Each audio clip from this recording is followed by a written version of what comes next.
Hello everyone, आज हम पियाजे theory of cognitive development का पार्ट 2 करने जा रहे हैं।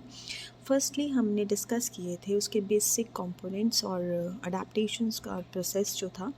Now we will discuss about the stages. पियाजे ने जो कॉग्निटिव डेवलपमेंट की स्टेजेस हैं उसको बेसिकली 4 पार्ट्स में डिवाइड किया है। First one is sensory motor stage that starts from the birth and leads up to 2 years of age.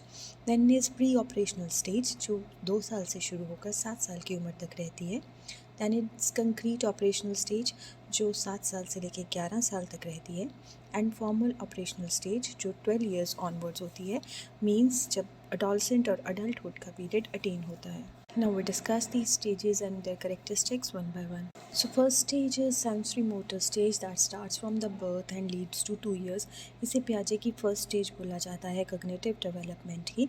इस स्टेज में जो बच्चा है वो अपने एनवायरनमेंट से अपने सेंसेस के साथ, सीइंग और हियरिंग की जो सेंसेस है और मोटर एक्शंस के साथ जैसे रीडिंग, टचिंग की है, मतलब सेंस ऑर्गन्स के साथ वो अपने वर्ल्ड और एनवायरनमेंट से इंटरेक्ट करना स्टार्ट करता है. मोटर एक्शंस बच्चा डेवलप करता है, किसी को देखना, किसी चीज़ को पकड़ना, ग्रैस्प करना, सुनना और मूवमेंट करना बॉडी पार्ट्स की.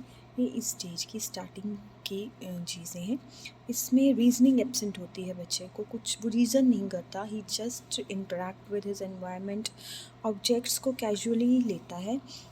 मीन्स पहले स्टार्टिंग में जब बच्चा इन्फेंट होता है, बहुत छोटी एज में कह सकते हो हम, 3 या 4 महीने का होता है, उसके सामने से जब हम किसी ऑब्जेक्ट को हटा देते हैं उसके लिए वो ऑब्जेक्ट जो है डिसअपियर हो जाता है. But as the age grows, जब हम किसी चीज़ को उसके आगे से रिमूव भी कर देते हैं, उसको पता होता है कि वो चीज़ कहीं पे हमने छुपाई है. सो जो परमानेंस है, फ्रॉम टेम्परेरीनेस टू परमानेंस की जो स्टेज है, डिसअपियरेंस और रीअपियरेंस की जो बात है, क्वालिटी है, वो बच्चे के माइंड में डेवलप होनी शुरू हो जाती है.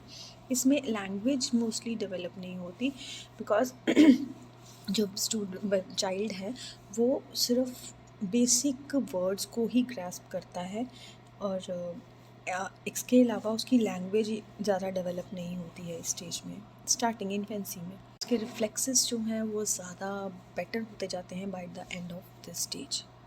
Next phase is the pre operational stage जो 2 to 7 years के लिए चलती है. इस स्टेज को 2 पार्ट्स में डिवाइड किया गया है. द प्री कंसेप्चुअल फेज जो 2 से 4 साल होता है, एंड द इंट्यूटिव फेज जो 4 से 7 साल तक चलता है. जो फर्स्ट फेज़ होता है that is the pre conceptual phase. इसमें बच्चा जो है सिम्बॉलिक चीज़ों को रिप्रेजेंटेशन देनी शुरू करता है, वो रिजेंबल करता है, उसकी कंसंट्रेशन बढ़ती है. ईगोसेंट्रिज्म इस स्टेज में बढ़ता है. बच्चा कोशिश करता है अपनी जो बातें हैं उसको समझाने की. ईगोसेंट्रिक नेचर हो जाती है बच्चे की. वो सिंबॉलिक चीज़ों को यूज़ करता है, जैसे कि फ़ोन की जगह किसी और चीज़ को कान पे लगा के वो बात कर सकता है. सो सिंबॉलिक रिप्रेजेंटेशन भी वो स्टार्ट कर देता है. Intuitive phase from 4 to 7 years बच्चा लॉजिकली थिंक नहीं कर पाता, बट वो कॉन्ट्राडिक्शन ज़रूर क्रिएट करता है. सिस्टमैटिक और लॉजिकल वो थिंक नहीं करता, बट वो कॉन्ट्राडिक्ट करता है हर बात के ऊपर भी कि ये ऐसा क्यों है, या मीन्स क्वेश्चनिंग की जो है वो उसकी हैबिट डेवलप होती है. रिवर्स नहीं कर पाता रिलेशंस को. अगर हम कहते हैं कि 3 + 5 = 8 है, तो उसमें से हम वो ये नहीं मानेगा कि 8 - 5 वो 3 के इक्वल आ जाएगा. सो इस टाइप की जो प्रॉब्लम्स हैं बच्चा क्रिएट करता है मदर के लिए. मीन्स अपनी बात को वो मनवाना चाहता है, और साथ में वो जो उसकी थिंकिंग है वो चेंज होनी शुरू हो जाती है. वो कंसेप्ट की स्टेबलाइजेशन की तरफ बढ़ता है at the end of year.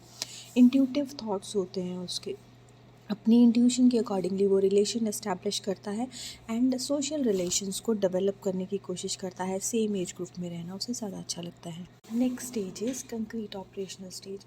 इस स्टेज को 7 to 11 years की एज ग्रुप में डिवाइड किया जाता है. इसमें जो बच्चा है लॉजिकल और कंक्रीट इवेंट्स के बारे में ज़्यादा सोचता है. वो कंसेप्ट कंजर्वेशन को समझने के लिए तैयार हो जाता है.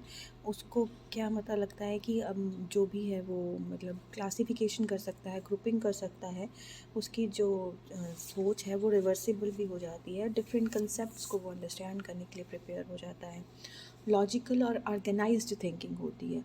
मींस इस स्टेज में सबसे ज़्यादा कॉग्निटिव जो है वो डेवलप होती है, बिकॉज हम एडल्ट होने की तरफ बढ़ रहे होते हैं. सो थिंकिंग जो है बहुत ज़्यादा ब्रॉड वे में चेंज होती है इस टाइम पीरियड में. And the last stage is formal operational stage, जो 12 ईयर ऑनवर्ड्स होती है, मीन्स अडोलसेंट और अडल्टहुड का जो पीरियड होता है। इसमें बच्चा अब्स्ट्रैक्ट थिंकिंग से को के बारे में भी समझना शुरू कर देता है, हाइपोथेटिकल प्रॉब्लम्स को अंडरस्टैंड करता है और उनके सॉल्यूशंस भी फाइंड आउट करने की कोशिश करता है। इस एज ग्रुप में बच्चा हर टाइप की रीजनिंग करने की कोशिश करता है, अपने मॉरल्स के लिए वो क्वेश्चन करता है, एथिक्स के लिए क्वेश्चन करता है, बिकॉज जो माइंड की ग्रोथ है वो मैक्सिमम हो चुकी होती है। लॉजिक्स डेवलप किए जाते हैं इस एज के ग्रुप में, और डे ड्रीमिंग भी स्टार्ट होती है एडोलसेंट पीरियड में। देन उसके बाद काफ़ी कुछ चेंजेस आता है एज द एज ग्रोस। की जो थ्योरी है इसका बहुत ज़्यादा इम्पैक्ट है एजुकेशन के अंदर।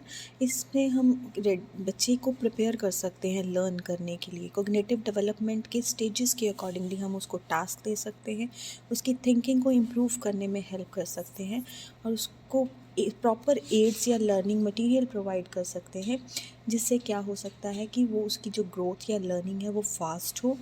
इंडिविजुअल डिफरेंस को अंडरस्टैंड करते हुए हम डिफरेंट स्टूडेंट्स के अकॉर्डिंगली डेवलपमेंट प्रोग्रेस जो है वो स्टार्ट कर सकते हैं। I hope you get this. Thank you so much.